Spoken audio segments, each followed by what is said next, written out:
trying to reconnect. Okay, there we go. Alright, sorry, it just said it was trying to reconnect, and it's like, well, we're going live here. Welcome to the Dr. G Show. I'm glad to have you guys back. It's episode 91, so very quickly getting to that 100 mark. Hopefully we'll have Holly back on for the 100th episode, and we'll do something. Maybe we'll have our live kombucha workshop or something. I don't know. But we'll try to find something special to do. Hey, Rhonda's here. It's good to see ya. So, on the 100th episode, hopefully we'll do something exciting. Need some good ideas. Something like really interesting. Maybe a food cooking thing or something. Well, so we're going to continue talking about fasting.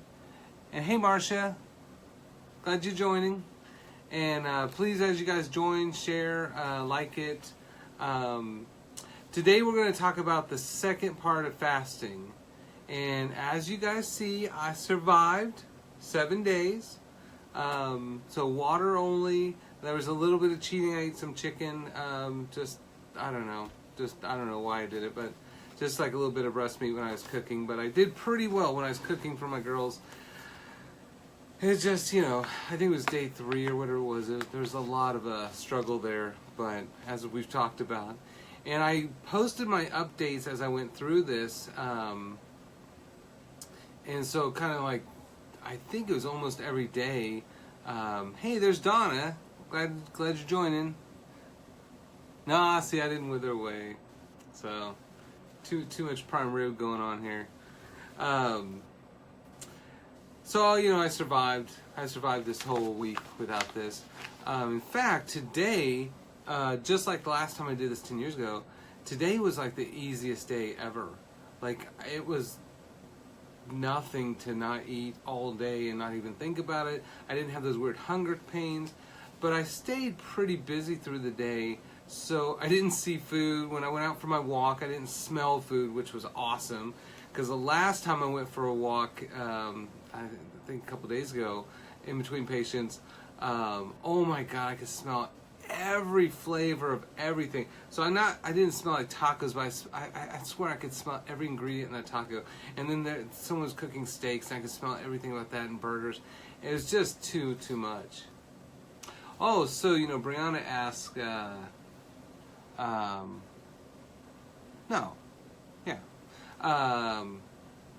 weight loss.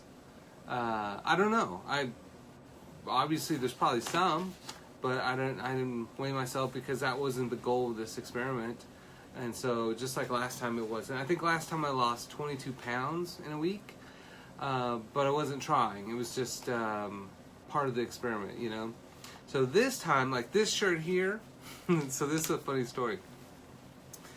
So talking about weight. So this was my shirt that I bought. I bought this one, and I bought another one, maybe blue, same pattern and everything, right? And they're very slim, and so they're slim cut, they're very snug. And so I bought them just because, and they didn't fit. They're like, the buttons were like this when I first bought the thing, but I thought, okay, I'm gonna keep eating healthy. I've been no fast food for a year, all this. So I was just like, this is my goal, right? Well, I thought I was ready for it, and I put the shirt on, the blue one, I don't know, maybe 3 or 4 months ago or something like that, after I was doing all that running. And I thought, all right, I fit. It's a little tight, but I was like, I fit. And then I went downstairs, sat in my car, and my tummy went forward, and it went snap, broke the buttons. So I was not ready. I was pushing the boundaries there. So this time I wore with this shirt, and perfect, no broken buttons. So it actually fits very nicely, even kind of loose, and so that's awesome. In fact, I have these awesome polo skinny jeans that were my first pair of skinny jeans when I tried to embrace that, going from being a 90s guy to ridiculous skinny jeans. And they were snug, but now they're loose. There's probably 4 inches of gap that I could put in there with those jeans. So, in fact, I just changed my tire the other morning when I was going out with the girls. Came down to a flat tire, so I changed tire. But I was plumber cracking it because my skinny jeans were too small, so they were getting too big. Yeah, so the problems. So I don't know how much I weigh, and that's what even like this. I don't think I've weighed myself for like a year or so because even with not eating fast food, running, doing yoga, eating healthy, doing the mindful meditation, really it was not about that at all. And there's that great book, The French Women Don't Diet, and so basically you can look at yourself and you know what's going on. Hey, so Brianna had another question there. So you'll be incorporating food back in. Oh, so that's a good question of what to do from here, right? Sorry, that's bouncing now. Well, we'll talk about that. So we're going to talk a little bit today. We're going to kind of extrapolate a little bit bigger picture on fasting and talk about like intermittent fasting, the 5-2 kind of thing, calorie restriction, and then just 0 calories like for the fast. So, and kind of what the research shows with this. And so we talked a little bit about, fasting for 3 days resets your immune system because it purges all those old, like your body's not going to waste energy on all the old stuff, so it purges those, and then you have a replenished health. And so I think from here, what I want to do, because it really is easy, and I don't know who it was last time, but I'm all like, I'm going to do a 7-day fast, and then someone's like, well, I did an 8-day fast. See, I see how it is. So, we can't let the viewers do more than me. And it's so easy today. It'll be interesting. Was it Diana, I think? But she was talking about she's done a 10-day fast. So I was thinking, okay, so day 7 is today. So I fasted exactly 7 days. And then if I do... I could probably do 3 more days of just water-only fast. So I think I'm going to do that. Just so we don't have some punk saying 8 days, right? So I'm going to do 10 days. And that'll take me through the rest of the week, which will be good. And apparently I have food. I'm going to throw out all these vegetables and stuff in my fridge. But then on, so that's 0 calorie, right? And then from day 11 to 20, so the next 10 days, I'll just do minimal calorie restriction. And so that's what we'll talk about today. And they usually, it's, what is it? I don't know, 1,100, what is it? 770 to 1,100 calories. I don't calorie count at all, but I just probably will eat a little bit of blackberries or some raspberries, some nutrient-dense, really dark, vibrant kind of food, but just little bits starting out over the next 10 days after that, and then from day 20 to 30 start adding food slowly back. So that'll be interesting to see how that goes as far as hunger, all that stuff. Your body compensates, your cellular metabolism changes, your basal metabolic rate changes, and your stomach gets smaller and smaller and smaller. So then, when you go back to eating, you'll tend to fill up a lot faster. So last time I told you I did this completely wrong. I wasn't doing it really for the right reasons. I was just showing I could. So I went to On the Border and stuffed myself with dairy and wheat and a lot of salt. So I felt miserable instantly after feeling so great. Like even today, my energy the last couple days has been really great, very sustainable. But I wanted to share a couple things too. And Kat said, I don't know, Kat Nebla, I think that's her name. She's one of my Facebook friends, but she's doing a fast too. And she talked about some of the emotional stuff that it brought up. And, I climbed mountains for years, and like a lot of 14ers, and I love that. It's just struggle until you get to the top, and then you're just like, I did it, it's all worth it. But the last time I went, I was way out of shape compared to how I used to be, And so we were going to climb, like, I think 414ers. It's Mount Democrat, and there are a bunch of others. But basically, it's a little circular kind of up and down that you go, so you can bag 4 at once. And I don't know what happened, but I was just to my point of exhaustion, you know. I'd had cancer, so this was probably when I was 33. Or maybe later. It was later. But I had malignant cancer, and so there was a risk that I was going to die, you know, if it had gone down this much. There was 98% chance I wouldn't survive. And so, you know, it's just this bizarre thing that you know, you're trying to reconcile with, because you're like, I don't feel like I have cancer, and you survive. You know, we had our second daughter, our second daughter was on the way, and so it just didn't make any sense to me, and I kept trying to rationalize with God, like, what the hell's going on here? Like, come on. Like, I'm in the prime, I just started practice, you know, and at least my student loans would probably go away, but it didn't make any sense. And so when I was climbing that mountain, you know, you're just exhausting. And we did, like, this kind of vertical ascent, because we're like, well, if we take the steeper way, then we can get up there faster and then bag those peaks before sunset.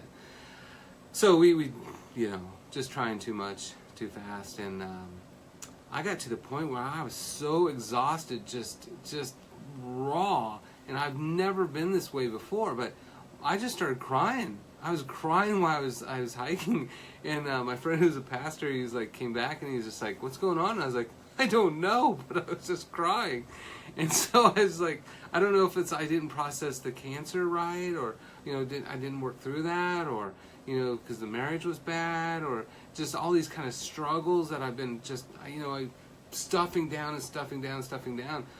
But holy crap, when you go to where you're just at your absolute max and you're the weakest you can be, like your emotions just kind of bubble up and pour out. Eventually, yeah, it's going to come out. And so I was just like, I was hiking with all these guys, and I'm just tearing, which, you know, I grew up pretty hardcore, you know, guns in my face kind of stuff, and pretty rough neighborhood, and, you know, you don't cry, you know, you suck it up, and although I did cry here and there, but, you know, you don't, that's not who you are. And then just to have that happening with all those guys, it was just like this, like, I should have really had it as a freeing experience, but I couldn't figure out what the hell's going on. And so during this fast, it was the same thing of like, just all these kind of emotions that you can't stuff down. You just have this kind of like, you know, this time I let it be more of a freeing kind of thing. I didn't cry this time, but I just actually, my girlfriend and I broke up the Thursday before I started the fast. And so I was like, oh, I'm doing good, you know, stuff it down. And boy, that really just brought things to light. So that was hard. And luckily I had my daughters there, which was a great distraction too. But that fasting, you know, when you're depriving the body and you're really kind of pushing yourself to that extreme, emotions become a big part of that. And really not expecting that or not knowing that's going to come can be a little bit almost traumatic by itself, trying to, you know, reconcile what the hell's going on with me here. So, you know, this time I embraced it, you know. It's good, yeah, and you get through it, just like the hunger, you get through it.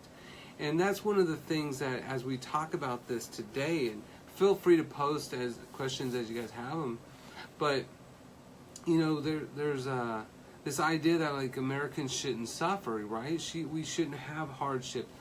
But hunger is a very important part of the human experience. And hunger is not bad. It's good. It's good to need. It's good to want. It's good to desire. That means you're alive. And if we're always satiated all the time, and you think about that movie WALL-E, right? The digital one.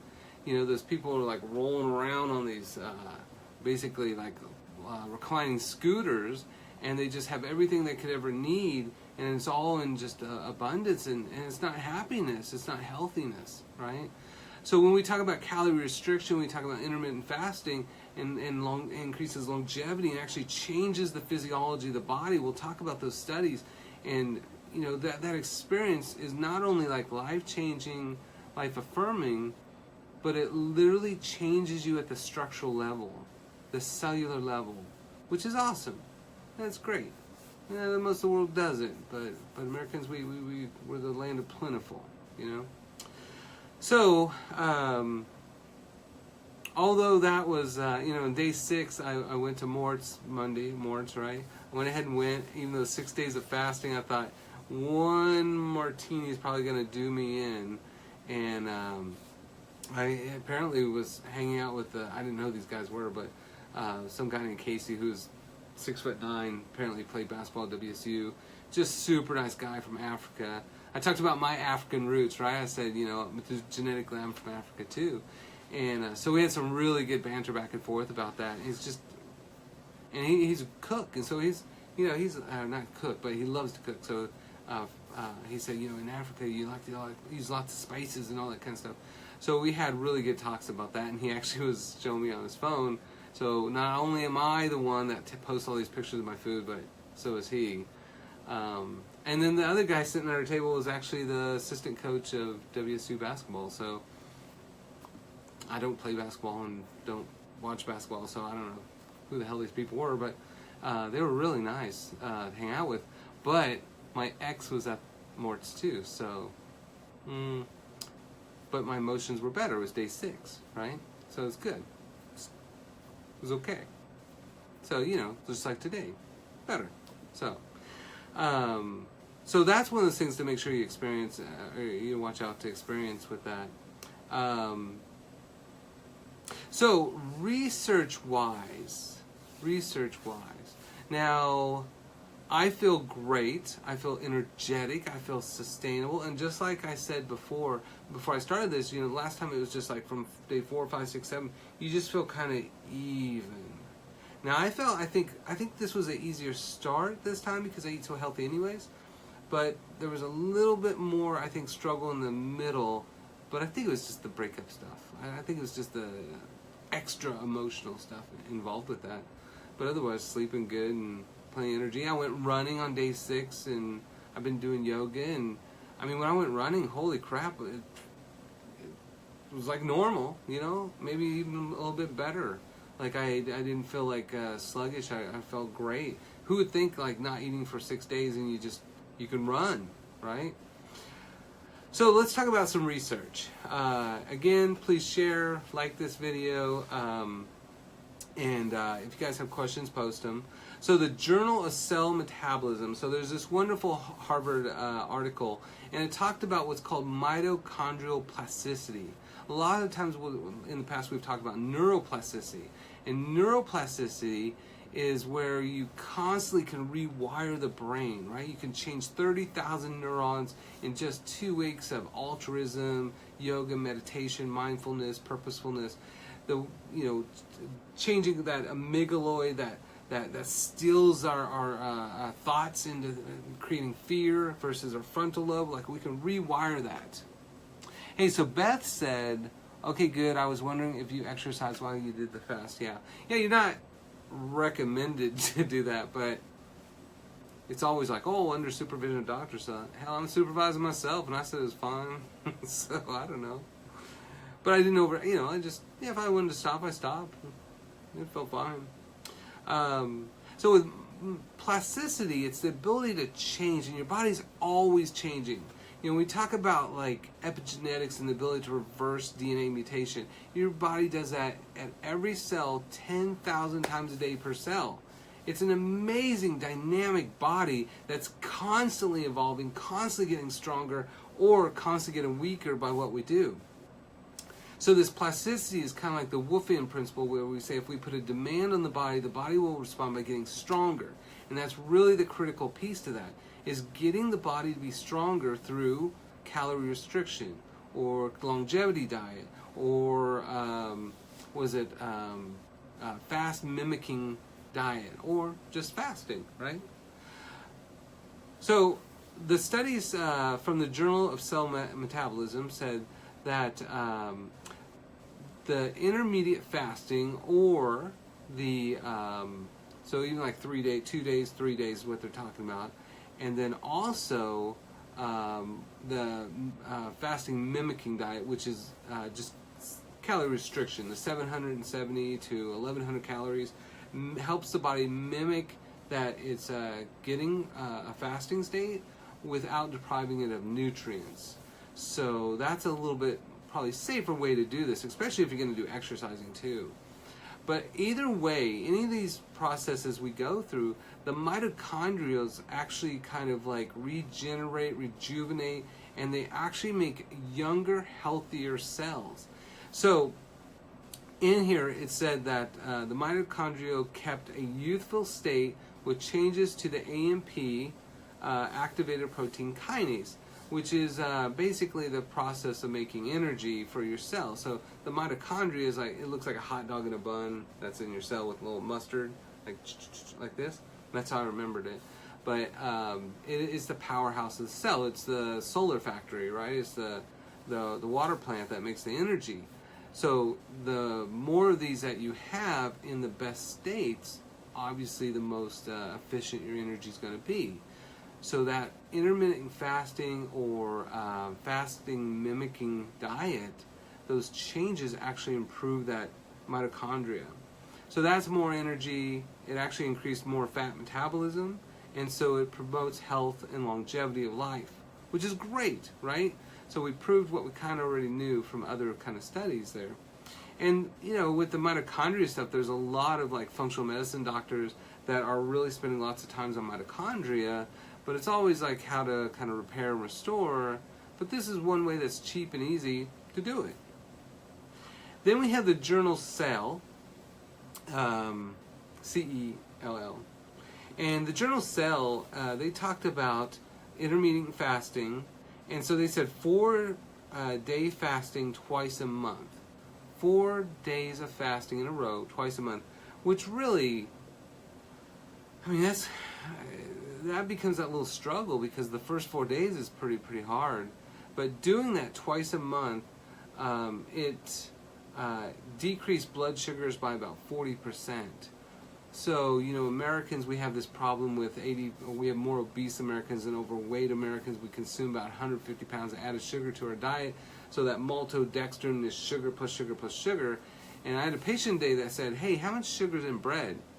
Well, bread is all sugar, right? Carbohydrate is sugar bound to oxygen, bound to sugar, bound to oxygen, bound to sugar, bound to oxygen. And you keep that going, that's carbohydrate. Now, if you throw some fiber in there, well, then you got a complex carbohydrate.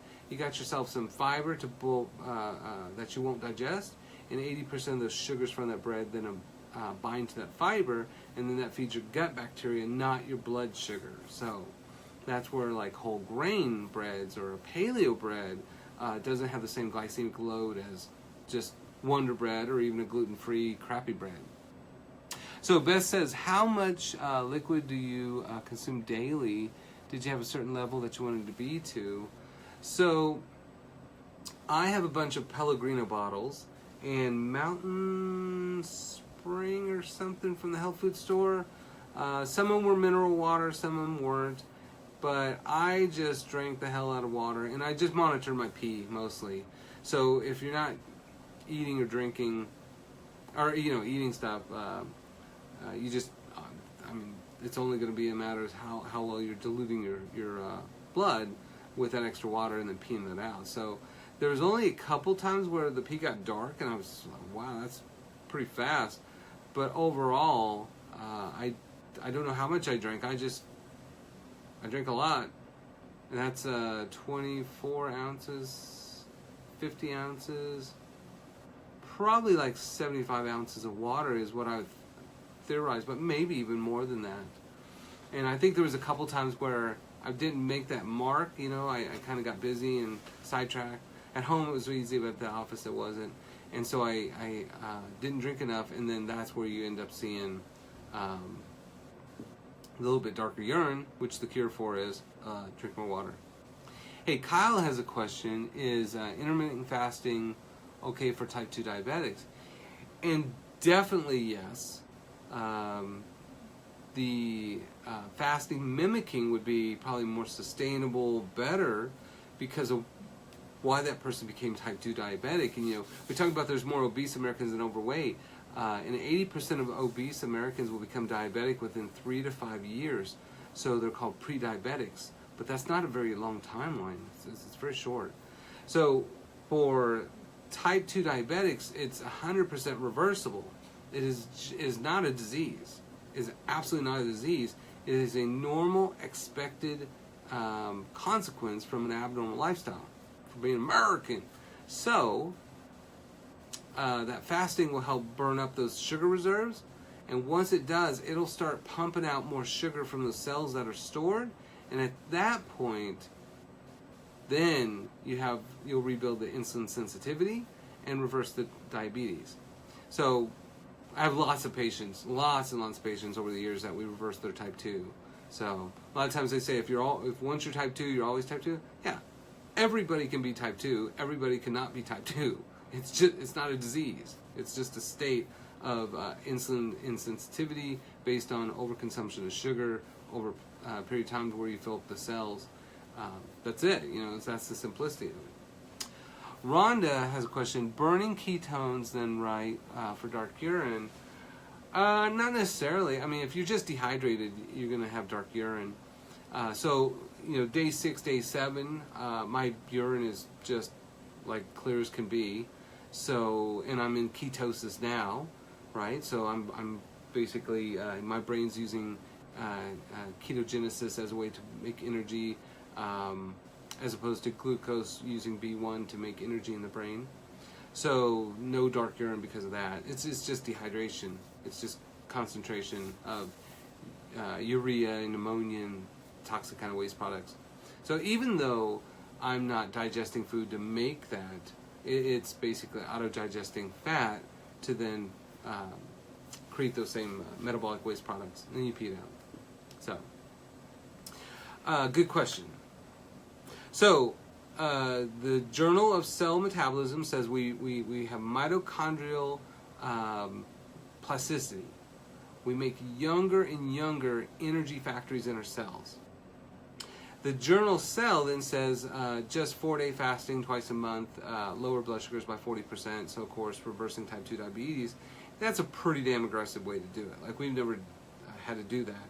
And really with patients, I don't do much of any of this kind of stuff. It's more of just, this is kind of, is this good for me? Now, if you're diabetic, you probably ought to do it under the construct of a doctor who does kind of clinical nutrition, functional medicine, natural medicine, lifestyle medicine, something that they kind of know what's going on with you and what to expect. So, and then the Science Translation Medicine Journal, it actually talked about intermittent fasting decreases C-reactive protein. If you guys don't know, C-reactive protein is a measure of just general inflammation. So kind of like LDH and CK and CRP and ESR, they're great inflammatory markers that don't tell you really what exactly is going on, but help you understand that something's going on. You're just inflamed.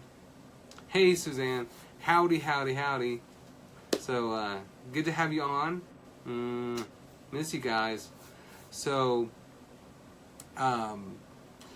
with decreasing CRP, that's a really important thing. Now, most of the people that we test have fairly normal C-reactive proteins, but there's also the high sensitivity, the cardio CRP, and that's that C-reactive protein that's has only been recently detectable with high sensitivity testing, and that's for cardiovascular disease. That's actually a big problem. That and high homocysteine, which they rarely test for either one of those, but those are true cardiovascular markers. And so a little bit of intermittent fasting actually dramatically decreases those inflammatory markers. So less pain, aching, destruction of cells, that kind of thing. So that's great, right? Less aging, if you will. And then the other big thing it did was, in that journal, it talked about insulin growth factor 1, and its decrease with that. And IGF-1 is something that you make as a byproduct of growth hormone. But if you drink dairy, that's where we talked about it, it's already past that. And then that can cause actually growth of tissue, so skin tags and polyps and cancers and endometriosis and fibroids and all that kind of stuff. So, but it lowers that. Hey, so Beth had a question here. I want to go back as this thing cycles through, so I can't catch back up there. But do you recommend the 7-day as a guide to fully complete certain processes as for time? Sorry, it's not shown. Or should be shorter? Well, that's a good question. I turned off the questions somehow. Oh, there we go. I slid it right. Slide it back. It's like Tinder for live feed, I guess, here. So, do you recommend the 7-day fast as a guide? So, no. I mean, it's hard. And that's one of the things that several of these journals talked about was, long-term fasting is great and it does all these wonderful things, but it's hard as hell, and people have a tough enough time just freaking going day to day. So the idea that people would really be able to do this, I mean, I do it, but I'm stubborn, right? I mean, like, I have this Irish part of me that just says, look, just do it and stick with it, and if you're uncomfortable, fine, be uncomfortable. You'll get through it, I survived 2 blizzards over 12,000 feet on mountains, and probably should have died, right? I've survived falling off a cliff. I've survived a horrible marriage. I'm a survivor. I've survived being held up at gunpoint. Life is these little moments of pain, but nobody wants to do these uncomfortable things to really revolutionize their health. They want to do the easy thing. So I wouldn't. So Beth, I mean, the short answer is no. I mean, I've never done this with a patient. I've never kind of moved anybody through that. But that's where we'll get to the end studies. That fast mimicking diet, that really does the same benefit without really any of the risk. And most times with patients, I mean, we have patients that lose. I had a patient that called me the other day that really awesome. She's 60, and she went back and got her 2 bachelors, and now she's got finishing up her 2 masters, and then she's going to join the PhD program at 60. And she lost 40 pounds. I was like, man, people don't lose weight when they do that. They gain weight. But she's like, all I did was kind of take what you told me years ago, and I just kind of tweaked it a little bit for me, and that's what I did. And so it's not rocket science to lose weight. It's not rocket science to be healthy. There's not animals that have to figure out, well, how many calories are in this, right? Nobody has to figure this stuff out. So with patients, typically I don't want to do aggressive things. I don't want to do gimmicky things. I want to say, here, let's create a sustainable lifestyle that's consistent with life longevity. Now, calorie restriction is consistent with life and longevity, very much so, and is practiced in a lot of the healthiest, happiest, longest living populations. So they're okay with that feeling of hunger, because just like now, you get used to it. And one of the things Americans do too, and this was it's in one of these research articles. Oh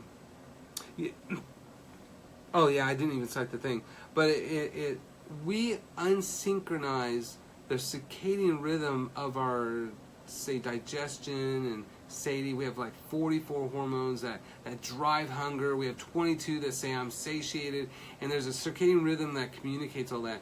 But because Americans just snack all the time and eat all the time, and at the office there's donuts, and that's not real. It's not real. You eat meals. Well, what do we do? If you're eating 6 meals a day, eat 6 meals a day. If you slowly graze a little bit all the time, slowly graze. But what we do is these fluctuations of eating, and that's really what messes up the circadian rhythm of our digestive system, which then messes up the circadian rhythm of our mitochondria and everything else. And so it backfires on us. So typically with patients, it's just eat real food, right? Get rid of the food rules. Just do what you enjoy that's healthy, and eat real food, mostly greens, less meat, just like the healthiest, happiest, longest living populations do. Yes, so Beth says we should take notes from the French. Exactly, right? I mean, so, those countries that are doing it, right? Learn from them. Be American, we're like, oh, they all suck if they're not American. No. Let's take what works in other places and apply it to ourselves. So there's another study too from the National Institute of Aging, and this is really what's in the last 20 years what's kind of revolutionized the longevity movement in how we treat like intermittent fasting. And they did this study with rhesus monkeys, and of course it's important to know that rhesus monkeys share about 93% of the same DNA. So this little monkey is 93% genetically the same as me. Probably more so me. See that? I got that forehead thing, right? So, although genetically I'm not Neanderthal, modern human. So the rhesus monkeys, they age very similar to humans. So they have the same basic genetic plan. They have the same basic age plan to study. And what they did is they did calorie restriction on them, and they actually set longevity records for the species. Now, a lot of the studies, like the 100-year diet or the longevity, eventually became the longevity diet, there are a lot of those things are based on yeast and worms and things that have a high turnover, so they can study lots of them really fast and push that study out. But, it's harder to study a monkey that's going to live years, right? That's a long, expensive hassle. Same with humans. Who wants to do a 80, 90-year-old study, So basically they could kind of look at that, extrapolate it, and what was amazing was that it actually cut cancers in half, and it showed that hunger is actually healthy. Hunger, it changes the physiology for positive in our body, which was pretty awesome. And then the Journal of Nature Communications, they studied the genetics and what's called DNA methylation and how it related to age. So they could look at the methylation, so we look at telomeres, right? How tightly wound up our DNA is, and as we get older it starts to fray, but we can tighten that back up. The same thing's true with our DNA methylation and some of the genetic properties. We expect this kind of like aging of our DNA to take place, just like aging of shoelaces or aging of a car. We expect a little bit of kind of falling apartness, for lack of a better word. And what they found was when they did calorie restriction, they actually, this was I think on rhesus monkeys too, and the DNA markers for the ones that did calorie restriction were 7 years younger. So they appeared to be the same as another monkey 7 years younger. So it actually really did turn back time for that monkey. So their DNA, genetically, the thing that drives every single thing in your body, was anti-aging through something as simple as calorie restriction. No, nothing too extreme. So that's pretty awesome. And then increased athletic performance. That's another research article that I looked at. And it's kind of the opposite. I used to teach anatomy and physiology at Tabor College, and it's just a bunch of athletes. And so they were all, they're 18, 19 years old, and they're just like eating just crap nonstop. And so one of the ideas I tried to talk about within the curriculum was, hey, what if you ate healthier and your mitochondria worked better, your mental clarity was a little bit better, and those little tiny fractions of a second from decision to action changed, how much better could you perform? How much better individually or as a team could you perform? And of course the response was, well, coach said we can eat everything we want, we got a carb load, and and so it was falling on deaf ears. But studies prove out this over and over, that the animals that tend to do a little bit of calorie restriction on a semi-regular basis, they end up having better athletic performance because of that. Which 6 days of fasting I ran, I think, a lot calmer and better than I did when I was eating, right? Hey, so Marcia has a question. Can vitamins help repair yeah, absolutely. So can vitamins help repair, restore telomeres in DNA? Well, absolutely, yeah.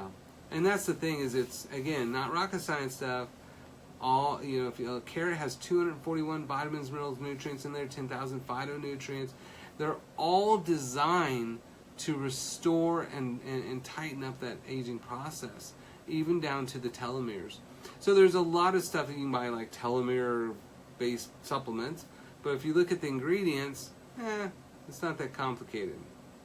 So that's a great question. And that's that telomere plasticity, if you will, our ability to anti-age our DNA. If you guys don't know, telomeres are, you have your DNA that's wound up. It's like 6 foot long. You wind it up, and you have 2 little chromosomes, and that's how tightly packed it is, like a spring. That's a tight telomere. But as you stretch that spring out, then that's the aging process with telomeres. So we want to tighten that back up. Then we have the Iowa Women's Health Study, and that went to what's called the 5-2. So we talked about the fasting 4 days every month, 4 days twice every month, but the 5-2 rule, now that's an interesting one. Most of what the world does is they do what's called the 80% rule. 80% rule is just eat 80% of your food, or 80% less food. Americans, we eat 75% more food. Our plates went from this to that. But your plate should be the size of your hand, right? That's how big your plate should be. But our plates are this big, which give us about 75% more food, which means 75% more excess calories. So, pretty big difference. So the 5-2 is basically eating normal, healthy food for 5 days, and then for 2 days fasting. And when you do that, it helps that restoring. And that's constantly going to be that kind of rule. Like Dr. Cessna, who I taught some of his courses, he did a lot of the internal medicine stuff for natural medicine, and he did a once a week spiritual fast. So once a week it was just water only. So, that's just a little bit greater than that's the 5-2. Don't make it the weekend though. Maybe like a Wednesday, Thursday. But you want to be able to eat Friday, Saturday, Sunday maybe. I think that'd be better. Maybe not eat on Sunday. That'd be Sunday and Monday maybe. I don't know. Monday's hard enough. But you want to do it when you have that emotional capacity for it. So the 5-2, so that's the still fasting with that. So calorie restriction versus fasting. So this is kind of what Beth asked too. But calorie restriction, the research basically said that calorie restriction is more doable. It's more pliable. It's more likely to be adhered by patients. And you guys aren't asking me any questions, but keep asking even afterwards, and I'll answer them.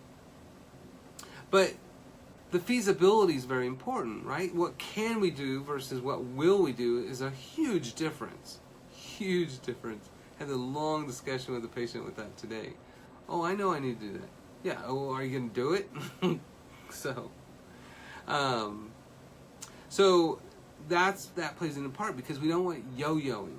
Yo-yo diets or yo-yo attempts where we try the extreme and then fail and try the extreme and fail end up causing more backlash than we want. The people get fatter, and so they'll get more unhealthy because of that. So calorie restriction then is a little bit more doable, and over the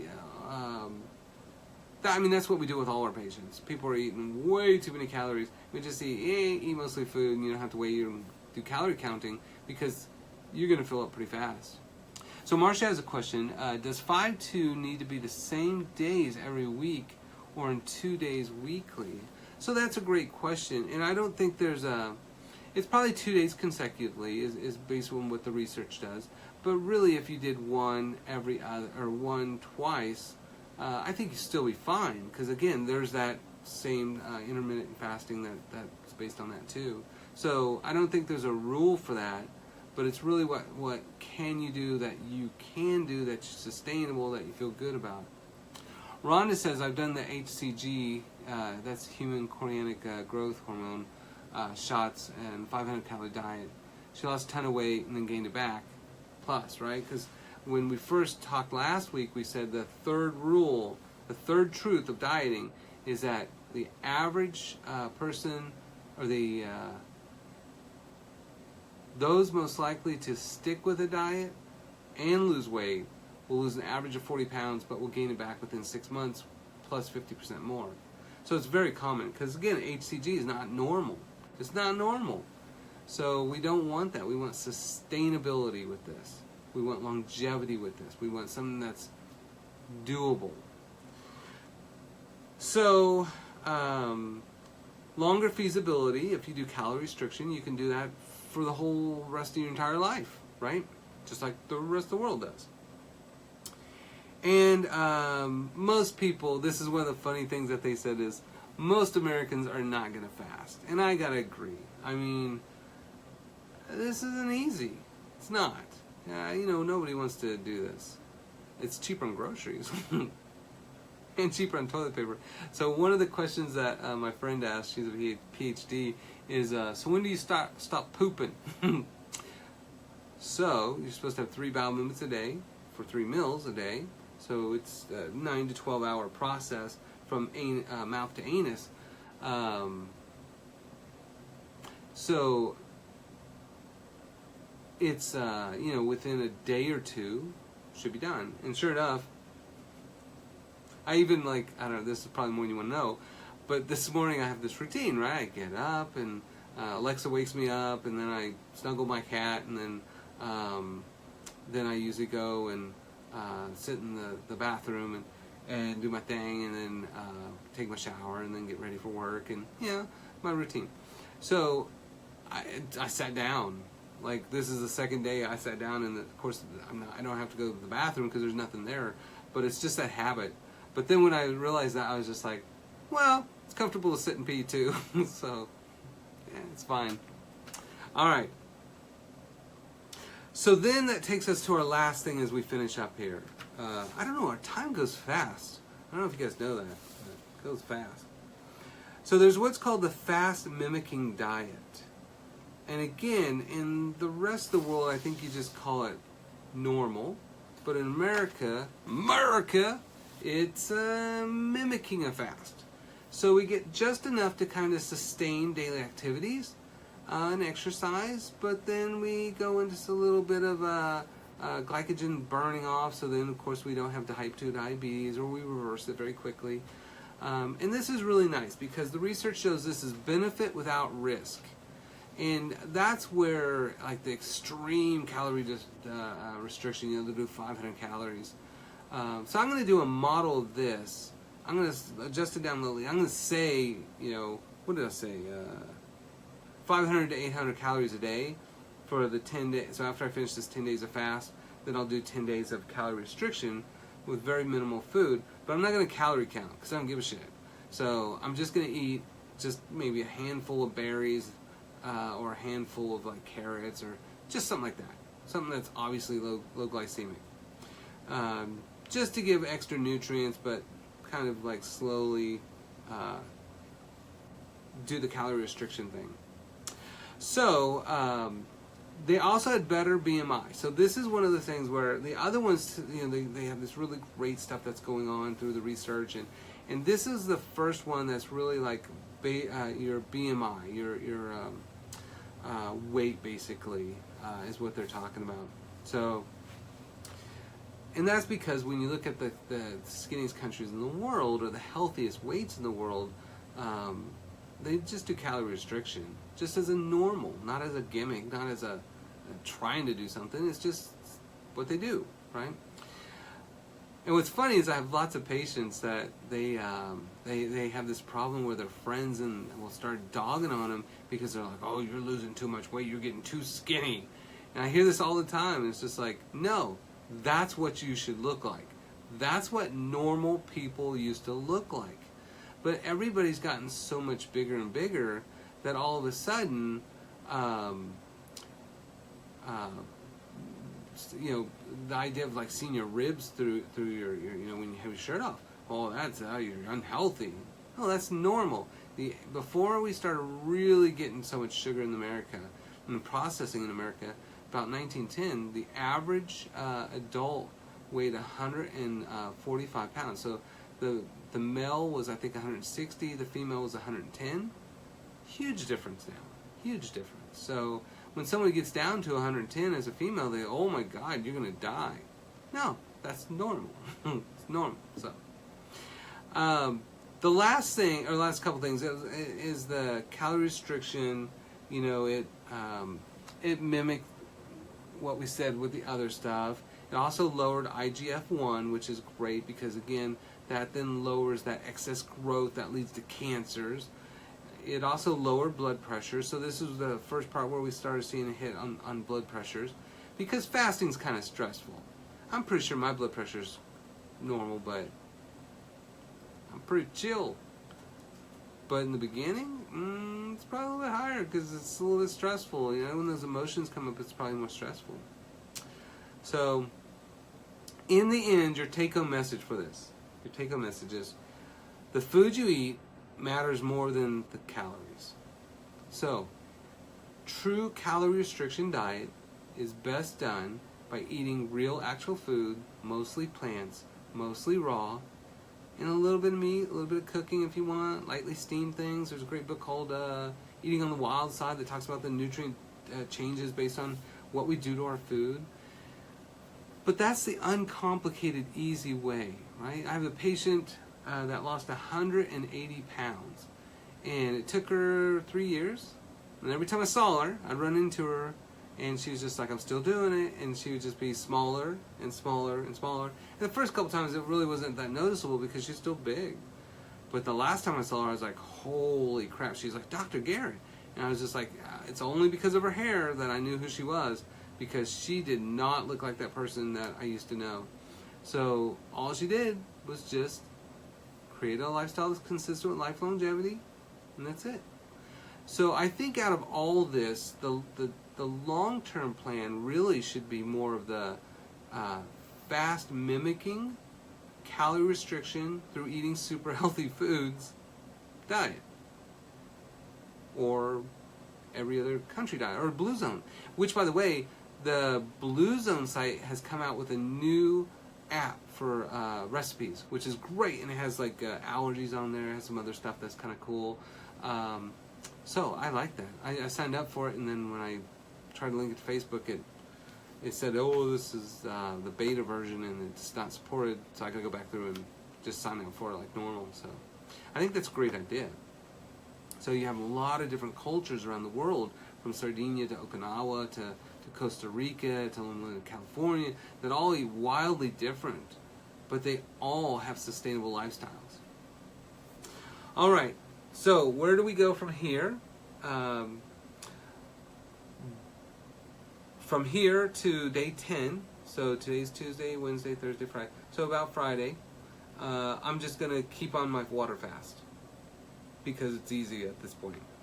So I was thinking they talked about the IRA guys that were fasting and they died, you know. Usually like day 45, I think he died, but someone I think lasted 120 days or something. So, you know, it's I got to think, maybe it wasn't so bad through most of it. I don't know. Until you start digesting muscle, then you're screwed. So day 7, day 10, I'll continue on the water fast, so till Friday. And then I'll just do the calorie restriction. I'm going to do very low calorie restriction and not pay attention. Just eat some berries and maybe some carrots and broccoli and just little stuff to kind of introduce back into me for about 10 days. And then the last 10 days of the month, we'll finish up, and I'll just slowly add some food back. So I'll probably do some, be nice to do some soups and bone broths, and I don't know what I'll do. I usually just do very simple, basic things, so I try not to get too complicated with life.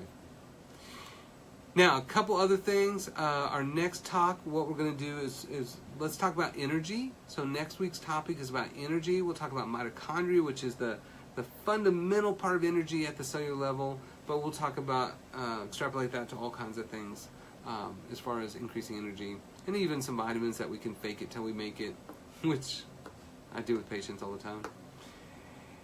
And metabolism, circadian rhythm, we'll talk about all that. If you guys have questions about that too, or things you want me to focus on, let me know. And then I know a bunch of you guys keep asking me why I don't do talks at Natural Grocers anymore.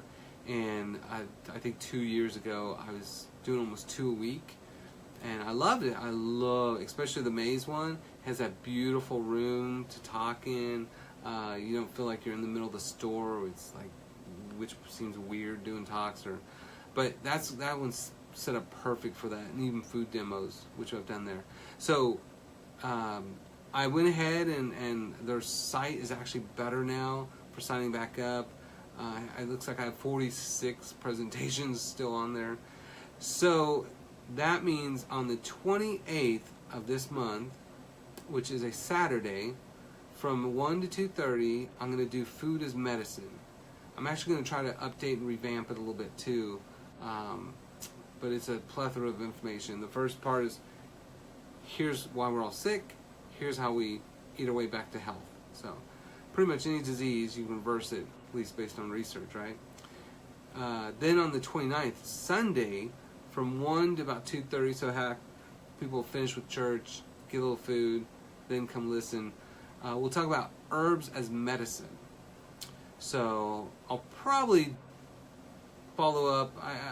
We have that women's retreat thing I got to set up, and I'm not quite on the date. We're hoping to do that in April, but because of a friend's death, we're gonna actually push that back a little bit and maybe give a little bit more time. But we'll have great speakers, and it'll be awesome.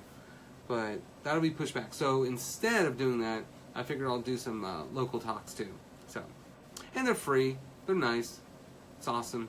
We should do like a making your own perfume. I've never done that one, but we did one. I did one there called was it Make Your Own Lotion, and oh my god, like it was packed. It was just absolutely packed. We had to turn people away. Like there was just no rooms. We had to rearrange tables to even fit more and more people. But apparently that's what people want to do. So it was a good topic, and it was a good show, and I love doing my talks there. It's just, especially since they got the shades and keeps the sun out of your eyes. But all right, so I wanted to update you guys on that. It's been a while, about a year since I've been doing talks out in the community, and look forward to seeing you guys next week. So I survived. Keep posting questions. Please share this with your friends on Facebook. Like it. And thanks for watching the Dr. G Show. Oh, and I got my website almost back up. It'll either be at functionallifestylemedicine.com, or I'm going to try to route that back to my Dr. Garrett .tv one. That's on my cards and all that stuff, and my Facebook. So I'll try to get that back up. I was revamping the website, and then that didn't happen. I got sidetracked, and now I got to get it done. So. All right. Thanks, you guys. Love you guys. Thank you for attending. Bye, Suzanne. Talk to you later.